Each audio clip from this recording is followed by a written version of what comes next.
آخری دو صورتیں یہ گویا کہ قرآن مجید کے اختتام پر دو پہرے دار ہیں۔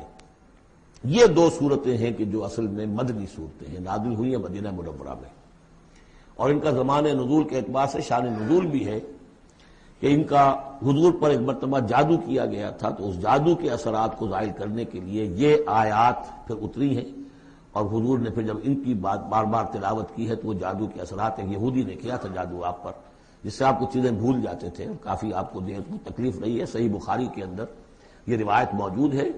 ہمارے جدید کچھ نیشنلسٹ ہیں اور جو خاص طور پر منکر حدیث ہیں، وہ سمجھتے ہیں کہ اس میں تو توہین رسول کی کہ جادو کا اثر ہو سکتا ہے۔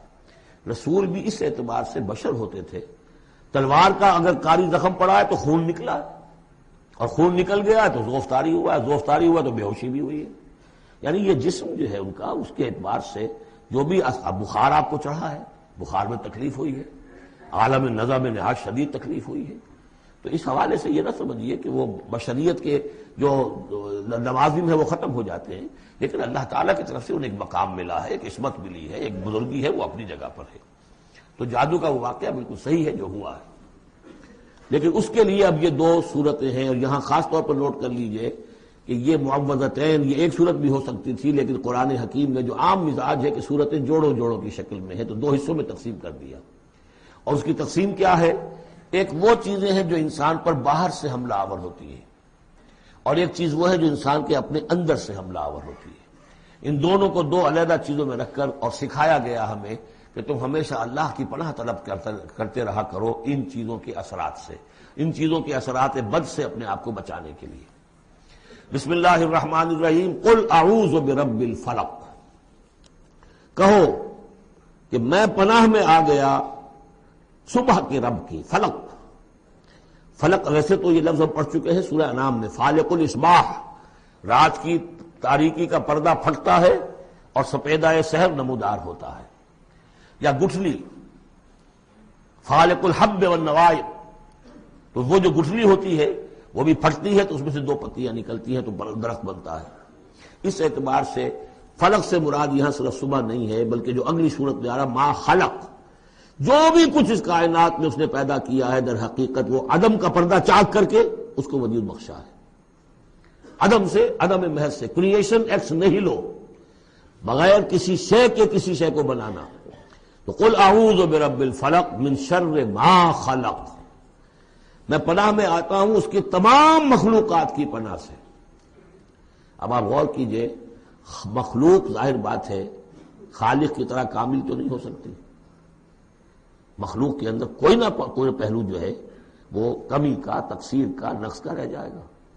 تو گویا کہ ہر مخلوق میں شر کا پوٹینشل ایلیمنٹ موجود ہے۔ یہ دوسری بات ہے کہ اللہ تعالیٰ کسی کو سہارا دے دے، کسی کو اپنی طرف سے عصمت عطا کر دے، اپنی طرف سے خصوصی پروٹیکشن عطا کر دے، پوٹینشلی خلق جو ہے وہ گویا کہ مستلزم ہے، اس کے ساتھ شر کے اندر کا پہلو موجود ہوگا۔ قل اعوذ برب الفلق من شر ما خلق، یعنی وہ شر جو ہے خود اپنی جگہ پر کوئی علیحدہ مستقل وجود رکھنے والی شے نہیں ہے، بلکہ وہ شر جو ہے خلق کے اندر جو کمی کا پہلو ہے۔ جیسے ہم نے انسانوں کے بارے میں پڑھا، خلق الانسان من عجل، انسان کی سرشت میں جلد بازی ہے۔ خلق الانسان ضعیفا، انسان کمزور پیدا کیا گیا ہے۔ وہ جو اس کا ہے، جو اس کا فطرت والا پہلو ہے، جو روحانی پہلو ہے، وہ تو ہے انا خلقنا الانسان فی احسن تقویم، لیکن جو یہ حیوانی پہلو ہے اس کا جو مادی وجود ہے، اس میں تو ذوق بھی ہے۔ ان الانسان خلق ہلوعا اذا مسہ الشر جزوعا واذا مسہ الخیر منوعا، یہ تمام چیزیں جو ذہن میں رکھیے۔ قل اعوذ برب الفلق من شر ما خلق، جو بھی مخلوقات ہیں ان میں سے جو بھی شر کا پہلو ہے میں اس سے اے پروردگار تیری پناہ میں آتا ہوں۔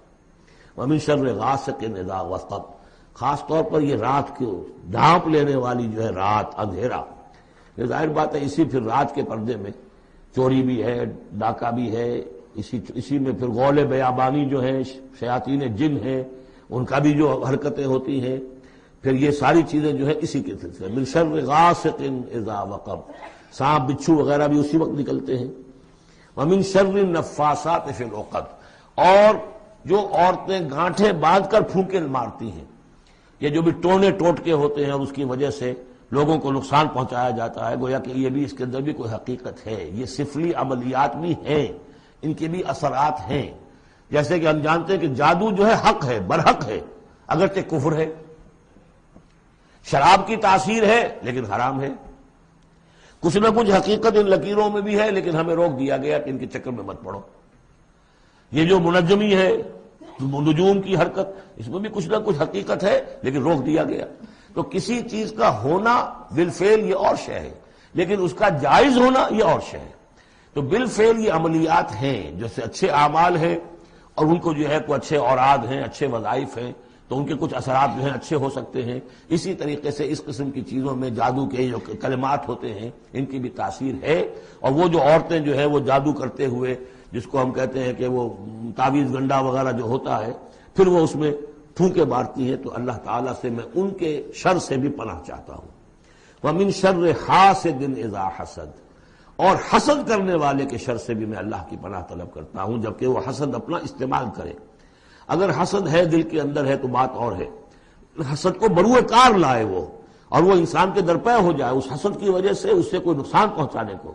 اور اسی کتابیں ہے عین، العین حق، کہ اگر انسان اس حاسدانہ نگاہ سے کسی کو دیکھتا ہے اس کے بھی اثرات ہوتے ہیں، اور اس دیکھنے کے بھی کچھ برے اثرات جو ہیں وہ ظاہر ہو جاتے ہیں۔ تو یہ تمام چیزیں اپنی جگہ پر ہیں، لیکن ان سے پناہ کرنے کے لیے آپ لمبے چوڑے کوئی اور شکلوں میں نہ پڑیں۔ یہی معوذتین اللہ نے جو محمد رسول اللہ کو تلقین فرمائے، سارا دار و مدار ان پر ہونا چاہیے۔ تعوذ کرتے رہیں، اس لیے کہ ہم پڑھ چکے ہیں سورہ بقرہ میں کہ حضرت سلیمان کے زمانے میں جنات جو تھے انہوں نے یہ سارے کام شروع کیے تھے، اور لوگ ان سے سیکھتے تھے جادو ٹونا، اور آج بھی نقش سلیمانی کے نام سے بکتے ہیں اس قسم کے جو بھی تعویذات ہوتے ہیں، اور وہ دھندا بنا ہوا ہے۔ تو اس کو لوگوں نے سیکھا، اور وہ لوگ جو ہے آج بھی ہمارے ہاں یہ چیزیں چل رہی ہیں، لیکن یہ چیزیں حرام کی گئی ہیں، اور کہا گیا ہے کہ کوئی کسی کو نقصان نہیں پہنچا سکتا جب تک کہ اللہ کا اذن نہ ہو۔ اگر یہ یقین انسان کے دل میں ہو تو پھر اسے کوئی نقصان نہیں ہوگا۔ اور ویسے تو یہ ہے کہ تکلیف اللہ کی طرف سے کسی وقت آ سکتی ہے، بغیر اس کے کہ کوئی اور آپ کو پہنچائے، اللہ کی طرف سے خود بھی آ سکتی ہے۔